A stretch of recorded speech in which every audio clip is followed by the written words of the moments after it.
Hello guys, I am Piu. Welcome back to my YouTube channel. তোমরা সবাই কেমন আছো? আশা করি খুবই ভালো আছো। তো আমি আজকে খুবই হ্যাপি আছি। তো মা এখানে অনেক রকমের রান্না করছিল, কারণ আজকে আমার বার্থডে ছিল এই জন্য। আর আমি সকালে পড়াতে গেছিলাম, পড়াতে থেকে বাড়ি এসে স্নান করে পুজো দিচ্ছিলাম। আর বোন আমার পাশেই বসেছিল, ও দেখছিল যে আমি কি করি। তো এর মধ্যে মা ভালোবেসে আমার জন্য অনেক রকমের খাবার রান্না করে রেখেছিল। তো আমি কি করে খাবো এতগুলো খাবার? তারপরে মা আমাকে আশীর্বাদ করলো, মা নিজের হাতে আমাকে খাইয়ে দিল। যে ড্রেসটা পরে আছি এটাও মা আমাকে জন্মদিনে গিফট করেছে। খাবারগুলো দারুণ টেস্ট ছিল। তো এত কিছু করার পরে আমি কিভাবে যে ফটো তুলবো সেটাই ভেবে পাচ্ছিলাম না। তারপরে ভিডিও চালিয়ে দিয়ে নানা ধরনের পোজ দিতে লাগলো। এইভাবে আমি ফটো তুলে দেওয়ার লোক না থাকলে যে আর কি করি এরকম ভাবে। তো তোমাদেরও যদি ফটো তুলে দেওয়ার লোক না থাকে, এরকমভাবে ভিডিও চালিয়ে দিয়ে নানা ধরনের পোস্ট দিতে থাকবে। আস্তে আস্তে দেখবে ফটো অটোমেটিক স্ক্রিনশুট করে নিয়ে হয়ে যাবে। ব্যাস, চিপস খেতে শুরু করে দিলাম ভাত খাওয়ার পরে। তারপরে এরকম আড্ডা দিতে দিতে সন্ধ্যা হয়ে গেল। বোন এইদিকে ঘুমিয়ে পড়েছে। নাও, আমার জন্মদিন, আমি নিজেই এবার ঘর সাজাবো।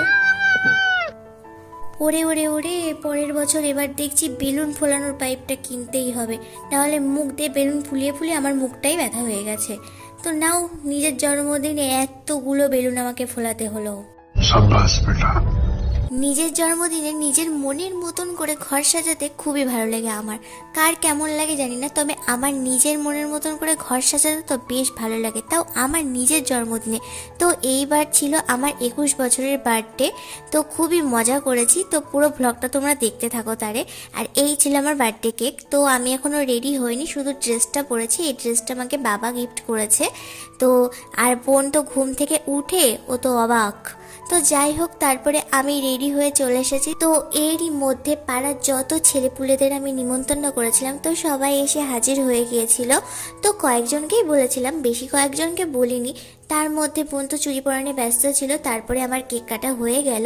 তো অনেক আড্ডা দিচ্ছিলাম কেক কাটার পরে। তারপরে কেকটা সবাইকে সার্ভ করে দেওয়ার পরে নিজে একটু কেক খাবো বলে কেক কাটছিলাম। কেউ তো আর বললো না তোর জন্মদিন তুই কেক খা। তারপরে একটু নাচতে নাচতে আমিও কেক খেয়ে নিলাম। এই নাও, তোমরাও একটু কেক খেয়ে দেখো কেকটার কেমন টেস্ট। कौन है ये लोग?